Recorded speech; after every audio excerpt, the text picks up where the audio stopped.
Olá, este é o quadro de entrevistas especiais do programa Superação, que hoje fala a respeito do tema relacionamentos. E para conversar um pouco com a gente a respeito desse tema, está aqui comigo a psicóloga Nahara Ribeiro. Doutora, olá, muito obrigado por nos receber aqui e participar desse bate-papo junto conosco. Eu que agradeço. Obrigada por vocês estarem aqui. Eu tenho um prazer em estar recebendo o programa, em estar recebendo você, André. E vamos começar. Nahara, o tema nosso do programa hoje é a questão de relacionamentos. Independente da pessoa ter ou não uma deficiência, fala para a gente um pouquinho a respeito dessa questão do interrelacionamento das pessoas, tenha uma deficiência ou não tenha uma deficiência. Eu acho que para iniciar, o importante é que as pessoas tenham a autoestima bem elaborada, né? Como a gente estava conversando anteriormente, as pessoas precisam primeiro gostar delas mesmas, né? Elas precisam estar bem com elas mesmas para poder se relacionar. Então, antes de qualquer tipo de relacionamento, tendo uma deficiência ou não, as pessoas precisam ter uma autoestima e aprender a viver sozinhas, aprender a viver bem para poder se relacionar. Essa é a opinião geral de qualquer psicólogo e de qualquer terapeuta que trabalha com relacionamentos. Doutora, a gente vive numa sociedade que a gente não pode negar, é preconceituosa, tem lá seus preconceitos, e o programa Superação tem por meta buscar a gente quebrar essas barreiras, sejam barreiras arquitetônicas e principalmente as barreiras conceituais.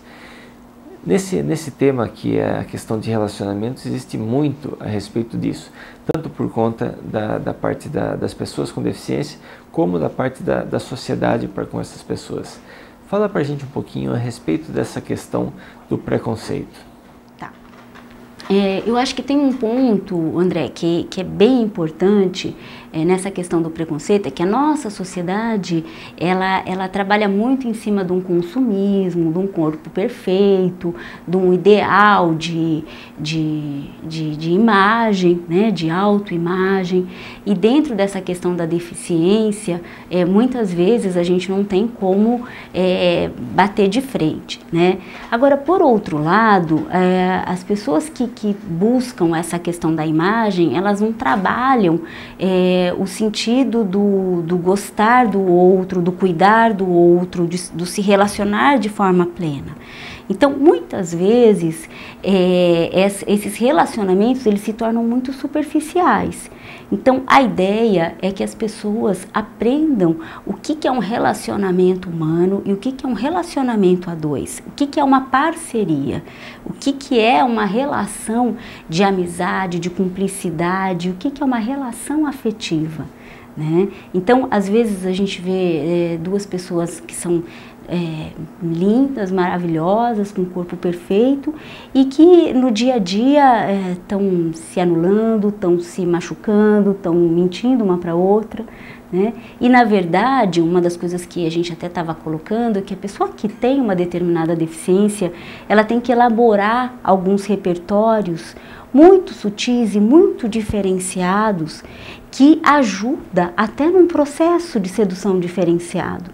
E isso promove um encantamento no outro, né? Então, se a gente quebra esses rótulos, a gente permite que a pessoa que tem a deficiência, no momento em que ela trabalha a autoestima dela e no momento em que ela se abre para um relacionamento, ela possa trabalhar essas habilidades de maneira sutil, de maneira especial e possa encantar o outro. E se o outro der essa oportunidade, ele também pode entrar em contato com uma pessoa que está ligado com um padrão especial de vida, né? Eu acho que isso é bastante relevante para a gente poder estar atento e aberto. Doutora, como você colocou para a gente, então essa questão da autoestima da pessoa, ela tem que ser muito valorizada e principalmente muito trabalhada pela pessoa que tem uma deficiência. Ela precisa se valorizar para ela, primeiramente, ela se amar para conseguir amar uma outra pessoa e receber esse amor de volta. E também as outras pessoas, a nossa sociedade de uma forma geral, ela precisa quebrar essa forma de ver a pessoa com uma deficiência, como um coitadinho ou como aquela pessoa que requer muitos cuidados especiais, enfim.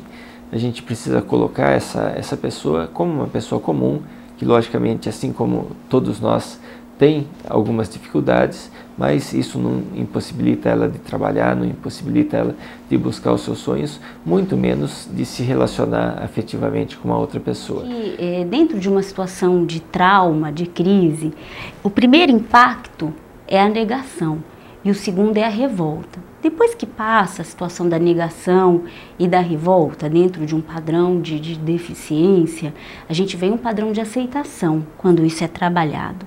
De aceitação e tem um contexto que eu acho que é muito interessante, que é a resiliência. É quando você transforma uma situação muito difícil numa situação nova, numa situação que traz um aprendizado bonito. É claro que é uma coisa que tem que ser trabalhada ao longo do tempo. Acho que tudo tem uma situação de tempo aí. Então, quem passa por uma situação de acidente ou quem nasceu com uma determinada deficiência, quando isso é trabalhado de um jeito positivo, quando ele tem reforçadores, quando ele tem a família, quando ele tem cuidadores, uma equipe médica interdisciplinar ao lado dele, ele trabalha esse contexto de resiliência e ele percebe o quanto que o desafio e o quanto que a luta, o dia a dia ajuda e fortalece essa pessoa num contexto de vida, da importância do que é um ser humano, da importância do que é você desenvolver novos repertórios de vida, né? Então, esse ser, ele se torna extremamente especial para a sociedade.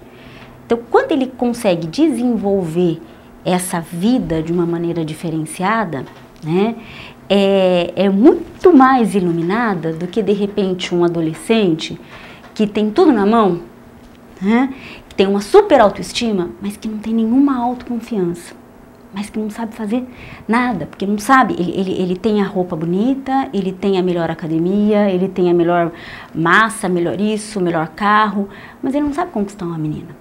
Ele não sabe conversar, ele não desenvolve nenhum repertório de vida, né? Então, o deficiente, quando ele descobre que através da luta, através da resiliência, através da importância do tempo, né, e do desafio da vida e dos amigos e da importância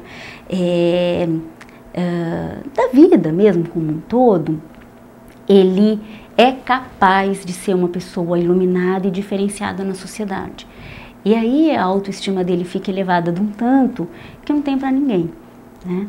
Então eu acho que a autoestima de um deficiente, quando ela é trabalhada, ele atinge um poder de sedução, de vida, de contexto de trabalho, de contexto de ser social, de mudança de repertório enquanto exemplo de vida na sociedade, que faz com que as pessoas que não passaram pela mesma situação veem essas pessoas como exemplo de vida e que possam também trabalhar nessa batalha que é cuidar da própria vida de uma maneira mais plena, mais afetiva e com mais respeito à própria vida e à própria sociedade. Doutora, muito obrigado por participar conosco do programa Superação, falando um pouquinho a respeito de relacionamentos, trazendo um pouco da tua experiência para a gente, falando dessa questão, levando informação à nossa população, que é justamente a natureza do programa Superação. Mais uma vez, muito obrigado por nos receber aqui no seu consultório e participar conosco do programa Superação de hoje. Eu que agradeço.